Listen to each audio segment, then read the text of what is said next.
saya melihat sekantong besar yang dimana saya juga tidak tahu isinya seperti apa. Nah, dan situ saya bongkar sama teman saya dan kaget bang, bener-bener kaget. Yang tadi mana saya lihat bongkahan pertama ada helm, dan ada helm, ada jaket juga, ada baju dan sepatu. Dan berhubung saya bongkar itu, awas yang lihat nih, darah pure murni yang masih baru. Darah bang. Jadi saya bongkar nih, itu saya buka, saya dengan terkejutnya itu ada sepotong jari bang. Emang dia ngebelakangin saya bang, posisi saya ngeliat nih, dia ngebelakangin saya. Dan situ dia memenangkan helm yang saya lihat, jaket yang saya lihat, dan baju yang saya lihat, dan dalam bungkusan itu pure yang saya lihat itu dipakai bang, benar-benar dipakai. Nah, saya itu bertanya-tanya dong, ini siapa dong.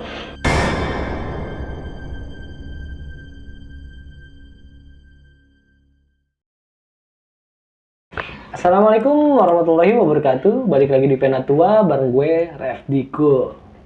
Sebelumnya gue mau ngucapin banyak terima kasih buat kalian semua yang menonton video ini. Semoga diberikan kesehatan dan dilancarkan segala urusan kalian. Seperti biasa, pada video kali ini gue telah kedatangan narasumber. Dan narasumber gue kali ini akan menceritakan tentang pengalaman mistisnya setelah menemukan bungkusan yang berisi jari tangan manusia. Mau tahu kelanjutan kisahnya? Langsung aja kita sapa narasumbernya. Halo Bang Joy. Halo, siap. Kabar gimana Bang? Alhamdulillah sehat. Sehat Bang? Sehat. Untuk kesibukan lagi apa aja nih Bang? Untuk kesibukan, untuk saat ini sih ya pekerjaan aja sih. Pekerjaan aja ya? Fokus kerja terus. Gitu. Nah, tadi perjalanan ke sini gimana nih Bang? Untuk perjalanan sih, Alhamdulillah lancar sih. Tadi macet Bang? Sempat ngalamin macet? Macet sih ya sedikit sih, wajar namanya jalanan sih ya umum, apalagi banyak anak muda. Sempet kaget juga tadi ada tabrak lari, ternyata tikus yang tabrak lari. Kacau juga, dia nggak tanggung jawab. Aduh, parah sih. Oke Bang Joy, pada kali ini nih Bang Joy mau menceritakan kisahnya pada saat menemukan jari manusia. Iya betul Bang. Kalau boleh tahu ini kejadiannya tahun berapa Bang? Kejadian sih itu tahun 2021-an lah mungkin. Setahun yang lalu. Kejadian ya setahun lalu ya mungkin, benar. Ya sedikit lama gitulah. Kurang lebihnya setahun yang lalu ya Bang. Oke, Bang Joy bisa diceritain sedikit nggak Bang kisi-kisinya seperti apa? Untuk kisi-kisi sih ya berawal kayak gue menemukan bungkusan yang berisi dengan adanya helm, baju, jaket, celana, dan sepatu yang dimana di situ berlumuran darah. Dan ketika gue bongkar itu ada sepotong jari Bang. Dari manusia Bang? Dari manusia, dan sepotong jari itu. Dari situlah gue diteror, benar-benar diteror Bang. Oke, ditahan dulu untuk ceritanya Bang Joy. Iya, siap. Oke, sebelum kita masuk ke ceritanya, lagi-lagi gue ngingetin kalian untuk dukung terus channel ini dengan cara subscribe, like, comment, and share sebanyak-banyaknya. Dan jangan lupa juga dinyalakan lonceng notifikasinya agar kalian tidak ketinggalan video-video terbaru dari Penatua. Gak usah berlama-lama lagi, langsung kita masuk aja ke ceritanya.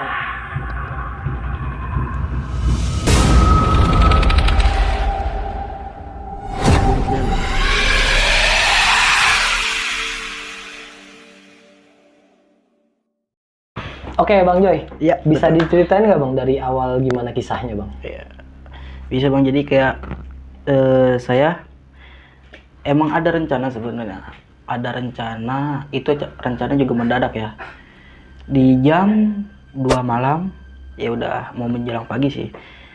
Dengan juga sengaja emang pengen main ke rumah saudara di jam 2 pagi. Berhubung saya juga karena saya dari jauh nih, saya melewati lah kayak jalan pintas gitulah, yang dimana emang sedikit gelap juga Bang, gitu kira-kira. Nah, ketika saya lewat juga saya melihat sekantong besar yang dimana saya juga tidak tahu isinya seperti apa.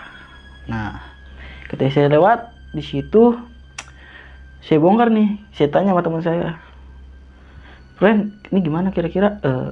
Bongkar nggak nih?" Nah, teman saya sedikit panik nih bang. Udah jam 2 gini, berhubung juga gelap ya kan. Udah, kata teman saya, cabut aja, cabut. Udah nggak usah dibongkar. Karena berhubung saya penasaran bang. Ya barangkali kan ada sesuatu yang apa ya, menguntungkan buat saya kali ya kan, namanya rezeki pagi nggak ada yang tahu. Nah, saya samperin lah kantong kresek besar itu bang. Dan situ saya bongkar sama teman saya dan kaget bang, bener-bener kaget. Yang tadi mana saya lihat bongkahan pertama ada helm, dan ada helm, ada jaket juga, ada baju dan sepatu. Dan berhubung saya bongkar itu, awas yang lihat nih, darah pure murni yang masih baru. Darah bang. Jadi saya bongkar nih, teman saya udah panik duluan. Ini darah. Udah cabut aja, cabut ya kan. Cuma karena saya penasaran dan barangkali darah ayam atau darah tikus lah ya kan. Saya tetap bongkar bang, kekeh saya bongkar. Nah, ketika bongkar itu saya buka, saya dengan terkejutnya itu ada sepotong jari bang, pure bener-bener jari, yang dimana saya di situ panik.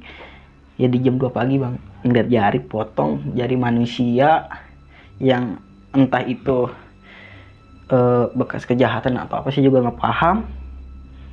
Nah akhirnya setelah itu bang, saya cabut lah akhirnya udah.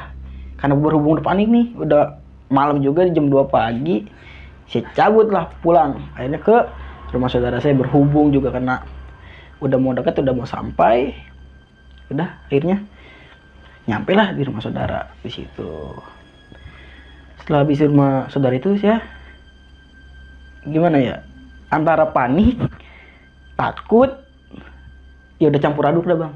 Intinya masih deg-degan parah. Deg-degan, bener-bener deg-degan. Sama teman saya juga bingung harus gimana. Harus kita kayak, saya bilang ke teman, kasih tahu apa enggak, kata teman saya, udah jangan. Cuman berhubung kayak hati ini kayak mungkin pengen menolong kali ya, maksudnya biar identitas orang ini siapa. Yang saya takutnya orang warga situ, apa mungkin juga pada saat itu ada orang kejahatan atau apa membuang barang-barang yang bekas dia lakukan gitu bang. Dan setelah itu bermalam lah saya di rumah saudara bang. Di situ saya tidur bang, saya digentayangin bang. Saya mimpi bener pure kayak orang, gimana ya, kayak mimpi itu kayak kenyataan bang, bener-bener kayak kenyataan. Saya lewat situ lagi, di situ bang ada orang berdiri bang,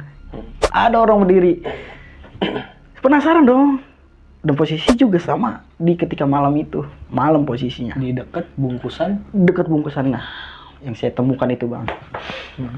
Nah abis itu saya mimpi, kebetulan juga sama temen jalan, ada orang yang berdiri nih pas di persis yang saya temukan.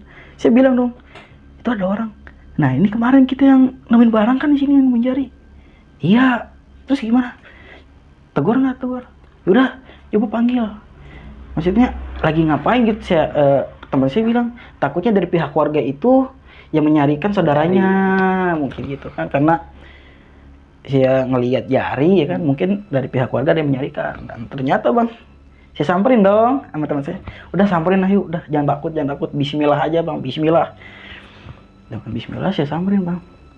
Itu posisi emang dia ngebelakangin saya bang. Posisi saya ngeliat nih, dia ngebelakangin saya. Dan situ dia menggunakan helm yang saya lihat, jaket yang saya lihat, dan baju yang saya lihat. Dan dalam bungkusan itu pure yang saya lihat itu dipakai bang, benar-benar dipakai. Nah saya itu bertanya-tanya dong, ini siapa dong. Dan posisi temen juga udah panik lah, udah campur aduk, udah ngajak hayu pergi. Setelah itu karena penasaran saya samperin terus. Saya tanya, saya panggil, "Pak, misi lagi ngapain?" Gitu nggak dijawab bang. Kagak dijawab sama sekali. Didiemin bang. Didiemin katanya, waduh ini apa ya kan. Di jam 2 pagi. Udah saya tanya terus, saya tegur. Dan setelah saya panggil, "Pak permisi," dia berbalik badan bang. Ya Allah bang, sampai merinding lihatnya begitu bang. Sampai bener-bener ini. Ya lihat pure itu muka udah darah semua. Dari ujung muka nih pala bang ke bawah ke kaki itu darah semua bang. Pure darah bang. Ya dengan kagetnya bang itu. Cuma saya masih tetap nih tegar. Saya pengen nanya. Berhubung teman udah panik duluan, temen cabut duluan bang. Saya ditinggal sendiri di situ. Jangan saya pedenya sih sendiri. Saya tanya ketika balik badan dengan gemeternya saya gimana bang ngeliat sosok kayak gitu yang dengan kasat mata, kebetulan juga kayak ngeliat kayak nyata ya kan. Saya lihat, nah setelah itu saya tanya tetap kagak mau dijawab. Permisi cuma dia diam aja bang, mengikuk begini dengan jari begini. Nah kebetulan pas saya lihat itu bang, itu orang yang jarinya nggak ada satu jari tunjuknya ternyata. Jadi yang saya lihat itu, yang sebelum saya ke rumah saudara yang saya temukan, ternyata si bapak itu ketika tangannya di kedepan ini bang, jari telunjuknya. Saya mikir langsung pure, wah apa jangan yang semalam. Saya cabut bang dari situ, bener-bener cabut. Abang langsung connect. Wah connect yang ketika saya menemukan barang itu. itu. Wah gila bang, saya cabut langsung. Setelah itu, udah saya kaget bangun itu udah jam 6 pagi. Nah, saya masih bertanya nih. Saya bangunin temen. Saya cerita, gue mimpi kayak gini. Mimpi di jalan situ lagi dan nemuin orangnya make yang kita temuin. Hah, temen nih. Langsung ajakin, udah kita laporin ke RT. Barangkali nanti ada warga sini atau ada orang kejahatan yang membuang mayat tersebut. Nah, berhubung teman saya itu masih panik ya kan dengan kita nemu sesuatu itu bang. Nah saya berkonfirmasi dah tuh sama teman, berkonfirmasi katanya kira-kira untuk baiknya gimana. Dan akhirnya saya laporan lah ke saudara saya ini dengan saya pesan jangan diumbar dulu pembicaraan ini. Jadi tetap perlu saudara. Masih. Jadi hanya saya dan saudara saya hanya yang tahu dan teman saya dan warga situ pun belum ada yang tahu. Dan informasi itu masih belum rame dan belum ada orang yang mengetahui. Setelah 2 hari kemudian saya mendapatkan info dari saudara saya bang. Dan ternyata emang bener ada orang yang katanya itu sih apa ya bang, identitasnya itu juga orangnya nggak tahu orang mana, dan di situ sudah masuk tembus ke kepolisian. Udah sampai ke kepolisian. Ternyata emang berita itu jadi dari pihak keluarganya sudah ada yang mencari, ada yang laporan gitu. Dan berhubung saya juga cerita kayak gitu, udah akhirnya saudara informasikan ke saya seperti itu. Jadi tentang kejadian itu ternyata bener ada kayak apa ya disebut itu kayak mutilasi kayak gitulah bang. Gimana sih, pembunuhan lah mungkin gitu ya, pembunuhan. Dan setelah itu polisi mencari-cari karena mungkin saya dengan paniknya saya nggak berani datang bang ke TKP itu. Saya nggak berani datang sama sekali. Yang biasanya dulu saya kalau ke rumah saudara saya lewat jalan pintas itu selalu lihat situ. Ketika saya sudah menemukan itu sedikit down lah bang. Gimana sih, nggak mau terlibat ya kan. Ya saya cuma menyerahkan adalah mungkin dari kepolisian ya paling, atau misalnya suatu saat saudara masih pengen butuh penjelasannya ya saya jawab dengan apa yang kejadiannya. Bahkan sampai juga saya sampai ke bawah mimpi kayak pure nyata gitu bang. Ya saya jawab dengan seadanya lah gitu dengan kejadian itu. Cuman di situ apa ya disebutnya jadi kayak jalan jalan angker lah gimana sih bang, yang kayak tempat. Semenjak kejadian itu bang? Ya semenjak kejadian itu saya udah nggak berani lagi jalan. Ya akhirnya warga pun, dari beberapa warga situ pun sedikit takut karena berhubung itu yang saya temukan itu wilayahnya dengan banyaknya sawah, empang, dan pure nggak ada lampu sama sekali bang. Itu benar-benar gelap dengan sampingnya itu kali. Akhirnya beberapa warga nggak ada yang untuk aktivitas itu, dan jalan itu pun ditutup dengan garis polisi gitu bang. 2 minggu setelah kejadian gue memberanikan diri karena berhubung gua ada panggilan dari saudara suruh ke rumahnya katanya penting. Gue memberanikan diri nih, gue berangkat lagi sama teman gue, cuman beda orang dengan beda orang dari sebelumnya bang, beda orang. Nah kan karena dia belum tahu cerita awalnya kayak gimana, ya dengan santainya udah saya ajak lah, saya juga nggak bercerita ke dia. Saya ajak bang untuk memberanikan diri bang. Itu di jalan cuma saya mikir, ayo berani. Saya lihat tuh bang, itu masih di jam 10-an lah, masih di jam 10, masih agak sore. Jalan nih bang, set. Ketika saya jalan, emang kan sebelumnya udah pakai garis polisi, mungkin udah 2 minggu lah udah dicopot, mungkin ya ada steril. Saya lewat, dan kebetulan di situ bang, saya melihat dia lagi bang, melihat dia sosok itu bang, sosok itu lagi. Astagfirullahaladzim, saya bilang itu siapa lagi sih bilang.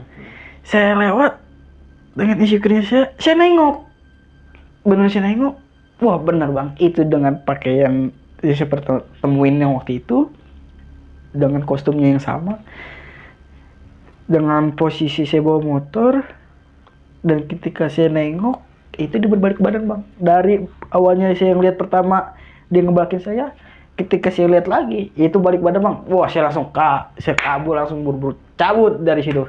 Dengan teman juga langsung panik, udah saya langsung gas langsung ke rumah saudara saya dengan astagfirullahaladzim, saya ngucap sih bilang di situ. Wah sorry bang, jadi pas dia balik badan itu sosoknya persis seperti yang ada di mimpi lu? Persis, sama-sama persis yang dengan dia gunakan dari helm, baju, jaket, celana, sepatu yang pure yang saya lihat awal yang pernah saya temukan. Pas itu dia balik badan, ketika balik badan dengan kondisi dari ujung kepala sampai ke bawah itu udah darah semua. Berarti persis bang seperti di mimpi lu? Persis, yang saya kira itu orang lain ternyata dia lagi. Sumpah saya juga nggak habis pikir, kirain saya udah selesai. Iya.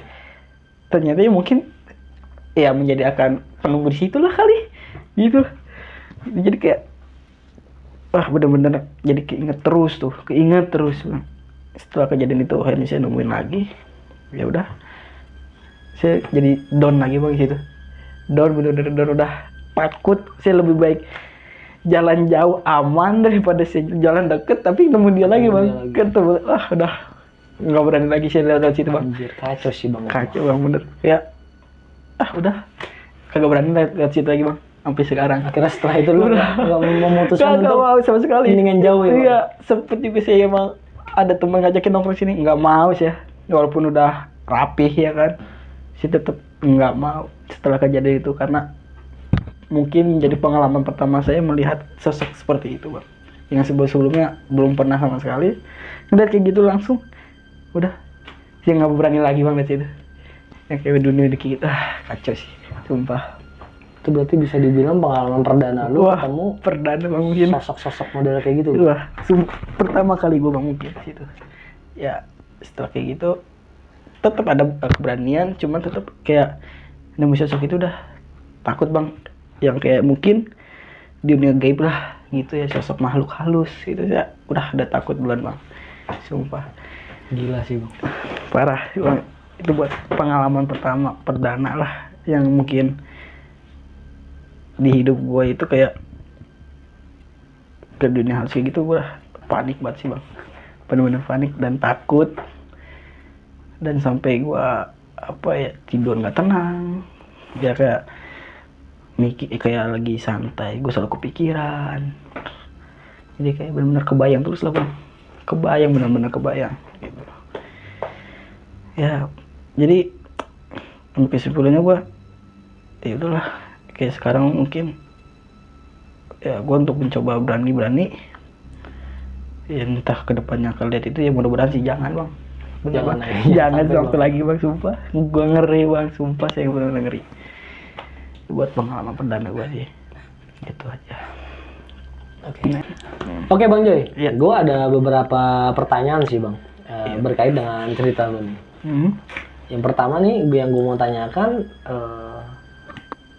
warga sekitar, kan dari tempat kejadian lu nemuin bungkusan itu, Iya bang. itu kan pasti ada warga sekitarnya lah, ada perumahan lah, lingkungan Pasti warga. ada lingkungan warga, ya perkiraan jarak 100 meter lah. Jarak 100 meter ya. Jarak 100. Nah, dari kejadian ini nih, warga ada nggak sih Bang yang nemuin hal serupa kayak lu atau diteror sama sosok tersebut gitu? Kalau untuk itu sih, gue sering ya ada informasi aja sih bang dari saudara, katanya kayak warga nih ketika beraktivitas, ya mungkin habis dari warung entah dari mana bang gitu ya, dia keluar, dia menemukan juga bang yang sama, yang persis sama yang gue alami. Saudara gue bilang seperti itu, kayak ketika lewat orang ditampakin dengan dia bilang katanya pakai helm, pakai jaket, terus dengan sepatu, celana yang dengan berlumuran darah itu bang. Ya gue hanya kayak apa ya, dapat informasi dari saudara gue kayak gitu sih, banyak warga yang ditampakkan gitu bang, yang sering ditampakkan gitu, yang sering keluar itu ya perkiraan kayak ya jam-jam 9 ke atas lah mungkin gitu bang. Jadi warga sering ditampakin juga nih Bang? Sering juga bang sih, yang apa yang gue alami gitu, ternyata sampai segembor itu, sampai manjang dan sampai banyak warga ditampakin yang gue kira hanya gue aja, ternyata warga situ pun mengalami gitu. Nah, dari kejadian itu tuh Bang, berarti kan lumayan banyak warga ya yang ditampakin ya, karena warga sekitar lah yang banyak ditampakin. Nah, itu ketahuan nggak sih Bang, pemilik jari itu siapa? Untuk ke pemilik jari bang, sempat ada ketemu sih bang, sempat ada ketemu yang dimana barang kresek itu gue nemuinnya kayak misalkan di lahan sebelah pinggir dekat jalan, dan setelah itu ada gue ngeliat kayak warga situ juga melihat organ, ada yang mungkin ya perkiraan hampir 30 meteran lah bang dari lokasi yang gue ngeliat barang itu. Yang lihat organnya ternyata ya mungkin lah organ dari dia, dari pihak yang gue nemuin itu sih bang, kayaknya gue ngeliat dapat cerita kayak gitu. Yang ditemuin apa tuh? Yang ditemuin itu dia badan tubuh, cuman kondisi tidak utuh. Kondisi sudah tidak utuh ya, dari atas dada, perut, dalamnya itu udah nggak ada bang. Kosong Bang? Kosong sama sekali. Informasi itu ternyata sampai manjang, sampai benar-benar manjang itu kisah yang gue temuin itu bang, sampai kayak segembor itu sih, sumpah gue juga nggak bisa pikir entah itu kejahatannya apa, tujuan utamanya apa ya Bang? Nggak tahu sama sekali bang. Tapi kalau dari pihak kepolisian informasinya nggak dikasih tahu tuh Bang, untuk kejadian tersebut tuh itu karena apa tuh Bang? Kalau dari pihak polisi sih apa ya, dia juga kayak tidak menemukan bekasnya apa, cuman kayak polisi mungkin mengiranya dia itu mutilasi sih bang, kayaknya lebih tempat mutilasi gitu ya, mungkin yang dia cek dengan kepolisiannya mutilasi sih ya, yang gue dapat informasinya seperti itu ya, walaupun organnya kosong sama sekali ya, dengan jarinya bener hilang satu, dengan organ yang terpisahnya udah nggak ada, itu sama sekali nggak ada. Dan polisi pun ya itu mungkin mutilasi gitu sih, yang dugaan terkuat mutilasi. Dugaan terkuat ya itu mutilasi. Ya gua juga nggak habis pikir lah orang itu kenapa harus mutilasi orang sih, tujuannya apa ya? Nah, motifnya belum diketahui ya Bang? Belum diketahui sama sekali, bahkan sampai kayak pelakunya pun tidak ditemukan sama sekali ya. Mungkin masih dalam proses lah ya, kayak mungkin nanti akan terungkap enggaknya mungkin nanti adalah informasinya gitu mungkin. Cuma gue juga belum tahu juga kedepannya akan seperti apa. Cuman yang gue alami udah cukup yang buat gua gitu. Jadinya kayak gitu aja sih. Ya. Oke, kalau untuk dari kita sebut si korban ya bang. Iya bang. Kalau untuk dari si korban ini udah diidentifikasi belum sih bang? Dari si korban ini warga sekitar atau warga luar dari daerah situ? Kalau yang gue dapat informasi sih bang ya, itu katanya dari warga luar daerah kampung situ. Ya mungkin masih siklusnya masih tangsel lah atau nggak berseberangan. Cuma katanya emang dibilang jauh juga nggak terlalu jauh, cuma kayak belum sampai ke wilayah jauh banget sih bang. Mungkin kayak masih siklus-siklus daerah situlah mungkin. Masih nggak jauh dari masih nggak TKP jauh, lah ya. masih nggak jauh gitu bang. Ya, cuma yang habis pikirnya gimana ya, dibilang umur tua juga belum. Ya perkiraan umur 30-an ke atas lah bang, 35-an mungkin lah. Itu untuk jenis kelaminnya bang? Untuk jenis kelamin sih laki-laki. Laki-laki. Laki-laki. Gitu. Oke bang, setelah kejadian tersebut nih, lu masih sering lewat ke daerah situ nggak sih bang? Iya untuk sering sih nggak terlalu sih bang ya. Kalau untuk sering itu nggak terlalu. Ya sebulan bisa kehitung lah sekali atau 2 kali. Cuman yang ketika gue lewat situ, gue selalu teringat sih bang. Tentang flashback bener. Bener-bener Tapi lu udah nggak ditampakin? Iya untuk tampakin alhamdulillah udah tidak sih. Ya mungkin rasa panik tetap masih ada. Cuman entah itu dia ada atau enggaknya itu sih ya. Ya, intinya dia udah nggak berhadapan depan lagi. lu ya? Enggak. Cuman ya masih kita aman. Cuman ya tetap aja sih namanya kayak perdana ya kan gitu. Pasti mungkin gampang dilupa ya bang? Pasti susah mungkin. Membekas di ingatan. Waduh, sumpah sih gak habis pikir ya, ampun. Membekas di ingatan. Oke Bang Joy, Iya. gue rasa sih udah cukup jelas sih Bang ya cerita dari lu, dan memang menurut gue juga wah ini cerita gokil sih Bang. Ya. Gokil dimana memang seorang korban mutilasi Bang, bisa disebut ya korban mutilasi. Mutilasi gitu. Dibuang gitu aja dan sempat meneror warga sekitar Bang. Sempet neror ya, sampai. Oke Bang, sebelumnya makasih banyak nih Bang ya, Iya, lu udah sama-sama. menyempatkan waktu ya dan udah mau bercerita. Siap, sama-sama. Oke, sekian untuk video kali ini. Ambil sisi positifnya dan buang jauh-jauh sisi negatifnya. Dan semoga kalian semua terhindar dari segala mara bahaya dan kejahatan-kejahatan yang beredar luas di sekitar kita. Oke, akhir kata gue Refdikul dan Bang Joy pamit undur diri. Wassalamualaikum warahmatullahi wabarakatuh. Bye.